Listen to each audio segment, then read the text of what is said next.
Good morning to all students. बेटा आज का हमारा चैप्टर है सेपरेशन ऑफ सब्सटेंसेस। तो आज हम बात करेंगे कि सब्सटेंसेस को सेपरेट क्यों किया जाता है और कौन कौन से मेथड्स हैं जिनसे आप सब्सटेंसेस को सेपरेट कर सकते हो। तो देखिए इसमें इंट्रोडक्शन। अब इंट्रोडक्शन में आपको बताया गया है क्यों हम सब्सटेंसेस को सेपरेट करते हैं। A large number of substances available in nature. हमारी प्रकृति में बहुत सारे सब्सटेंसेस पाए जाते हैं एक लार्ज नंबर में। Are mixed with certain two other substances, कि बहुत सारे सब्सटेंसेस ऐसे हैं जो दूसरे सब्सटेंसेस के साथ पहले से ही मिक्स हैं।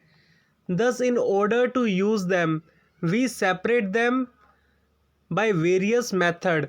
अगर आपको किसी सब्सटेंस को यूज़ करना है तो पहले आपको सेपरेट करना पड़ेगा, पहले आपको उसे अलग करना पड़ता है किसी दूसरे सब्सटेंस से।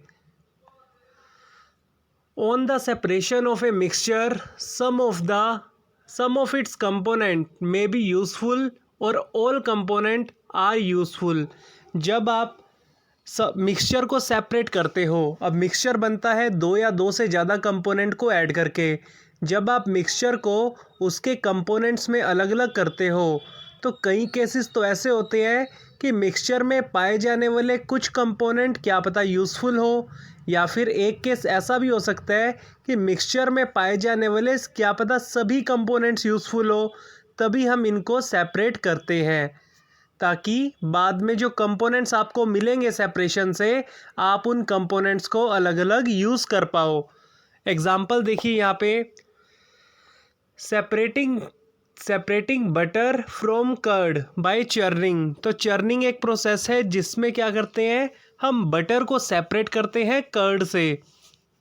Separating tea leaves with a strainer, कि आप टी लीव्स को सेपरेट करते हो स्टेनर की मदद से। जो आपके घर में छलनी होती है आप उससे चाय पत्ती को अलग करते हो। तो ये भी एक एग्जाम्पल है इसका। नेक्स्ट देखिए मेथड 1। तो मेथड 1 क्या है, हैंड पिकिंग। दैट मीन्स आप यहाँ कंपोनेंट्स को सेपरेट करेंगे by process of hand picking. देखो इसमें क्या होता है, hand picking is usually done to separate undesirable substances such as small pebbles, dirt from wheat, rice and pulses. तो हैंड पिकिंग मेथड का यूज़ आप कहाँ करते हो, it is done to separate undesirable substances. अगर आपने अनडिजायरेबल सब्सटेंसेस को separate करना हो, कि आप इसमें वो वाले सब्सटेंसेस को अलग करोगे जो सब्सटेंस आपके काम के ना हो। फॉर एग्ज़ाम्पल स्मॉल पेबल्स, जैसे आप देखते हो दालों में कुछ छोटे छोटे पत्थर होते हैं या फिर कंकड़ होते हैं, आपने उनको सेपरेट करना है दालों में से तो आप अपने हैंड की हेल्प से सेपरेट कर सकते हो। डर्ट फ्रॉम व्हीट, आपको अनाज में से कुछ डर्ट आपको अलग करना है तो ये भी आप हैंड पिकिंग से कर सकते हो। राइस एंड पल्सेस, आपको चावल और दालों को अलग अलग करना है, सो इस मेथड को भी आप हैंड पिकिंग से ही करेंगे। आगे देखिए थ्रेशिंग। तो बेटा थ्रेशिंग के प्रोसेस में क्या होता है, जो फार्मर्स हैं वो थ्रेशिंग का प्रोसेस मेनली करते हैं। The process used to separate grain from the stalks is called threshing. जब आपने ग्रेन्स को अलग करना हो स्टॉक से तो हम थ्रेशिंग का यूज़ करते हैं। तो बेटा स्टॉक्स क्या होता है, स्टॉक्स बोलते हैं हम डंठल को। तो देखिए थ्रेशिंग को और हम ज़्यादा पढ़ेंगे अभी आगे जाके। इसके बाद है विनोइंग। विनोइंग में क्या होगा, ध्यान से देखो, winnowing is generally used by the farmers to separate husk from grains, कि अगर आपको अनाज में से भूसे को अलग करना है तो आप विनोइंग मेथड का यूज़ करते हो। तो आपके वहाँ जो छाछ होती है तो आप उसकी हेल्प से इसको अलग अलग करते हो। यहाँ पे डेंसिटी डिफरेंस होता है। दैट मीन्स जब आप विनोइंग का प्रोसेस करेंगे तो जो हल्के सब्सटेंस है वो थोड़ा आगे गिरते हैं और जो हैवियर सब्सटेंस होंगे जिनकी डेंसिटी ज़्यादा होगी वो आपके पास में ही गिरेंगे। अभी मैं आपको करके दिखाऊंगा ये वाला process.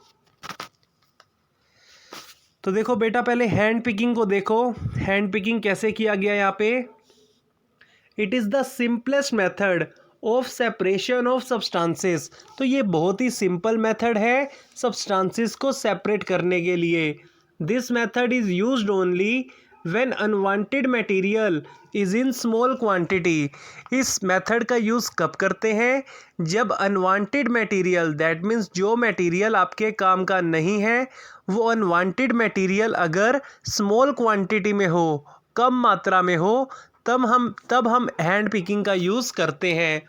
More over shape, size और colour of unwanted material is different from that of useful materials. तो जो अनवांटेड मटेरियल्स हैं उसकी शेप, उसका साइज़ और उसका कलर यूज़फुल मटेरियल से अलग होना चाहिए। For example, pebbles, broken grains and insect are separated from rice, wheat, pulses by hand picking।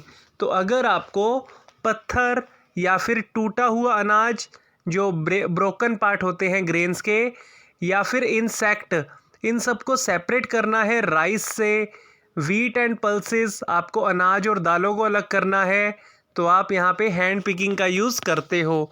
देखो यहाँ पे करते हुए दिखाया जा रहा है। इसके बाद हम बात करते हैं, पहले आप विनोइंग और थ्रैशिंग को देखिए दोबारा से। विनोइंग और थ्रैशिंग मैंने आपको शॉर्टकट में बताया था, यहाँ पे करते हुए दिखाया जा रहा है। थ्रैशिंग में क्या है, देखो इस पर्सन को, ये ग्रेन्स को अलग कर रहा है स्टॉक से। तो ग्रेन में क्या था, अनाज, और क्या था, स्टॉक्स किसको बोलते हैं, डंठल को। So mainly used to separate grain from other parts by beating free the grain, कि इनको जोर से बीट किया जाता है, इनको पटका जाता है, जिससे हम क्या करते हैं, ग्रेन्स को सेपरेट कर सकते हैं स्टॉक से। So that method is called threshing. अब थ्रैशिंग से आपने ग्रेन्स को ऑब्टेन किया, अब इस ग्रेन्स में जो दूसरी इम्प्योरिटीज़ होंगी, दैट मीन्स जो जिनकी डेंसिटी कम होगी, तो उसके लिए हम विनोइंग का मेथड लगाएंगे। सो विनोइंग का मेथड देखो, ये पर्सन विनोइंग का मेथड कर रहा है। Used to separate grain from impurities like husk by dropping it from an height, कि हम क्या करते हैं, ग्रेन्स को सेपरेट करेंगे इम्प्योरिटीज़ से। कौन सी इम्प्योरिटीज़, लाइक हस्क, कि अनाज में जो भूसा होता है, अगर आप उसको अलग करना चाहते हैं तो इसको एक हाइट से गिराया जाता है। All light impurities are separated due to fan और विंड। जो हल्की इम्प्योरिटीज़ है वो अपने आप ही अलग हो जाती है बाय फैन और विंड। तो विंड की हेल्प से होता है ये process, that's why it is called winnowing. तो इसको क्या बोलते हैं, विनोइंग। जो प्रोसेस आपका विंड की हेल्प से हो, जिसमें हैवी और लाइट सब्सटेंसेस को अलग अलग किया जाए, उसको हम बोलते हैं विनोइंग। सेडिमेंटेशन एंड डेकेंटेशन, इसके बारे में देखो शॉर्टकट में समझाया गया है। Sedimentation, heavy impurities in water settle down after some time. आप देखते हो जो हैवी इम्प्योरिटीज़ हैं वो कुछ समय के बाद वाटर में नीचे बैठ जाती है। जैसे आप सैंड डालते हो वाटर में, तो कुछ देर बाद आप देखते हो कि सैंड वाटर में नीचे बैठ जाती है। तो ये जो इम्प्योरिटीज़ का नीचे बैठने का प्रोसेस है, इसको हम बोलते हैं सेडिमेंटेशन। जिस प्रोसेस में इम्प्योरिटीज़ नीचे सेटल डाउन हो जाए, इसको बोलते हैं सेडिमेंटेशन। और डेकेंटेशन में क्या आएगा, the clear liquid above the impurities is poured in another container. अब देखो इम्प्योरिटीज़ तो नीचे बैठ गई, बट इसके ऊपर का जो लिक्विड वाला पोर्शन है, आप उस लिक्विड को किसी दूसरे कंटेनर में डाल दें। तो ये जो दूसरे कंटेनर में प्योर लिक्विड डालने का प्रोसेस होगा, दैट इज़ कॉल्ड डेकेंटेशन। कि आप कहोगे कि सर हम सारा लिक्विड डालेंगे तो कुछ सॉइल भी जा सकती है या कुछ उसमें सैंड भी जा सकती है। तो आप सारा लिक्विड मत डालो, कुछ लिक्विड आप इसमें रहने दो, ठीक है।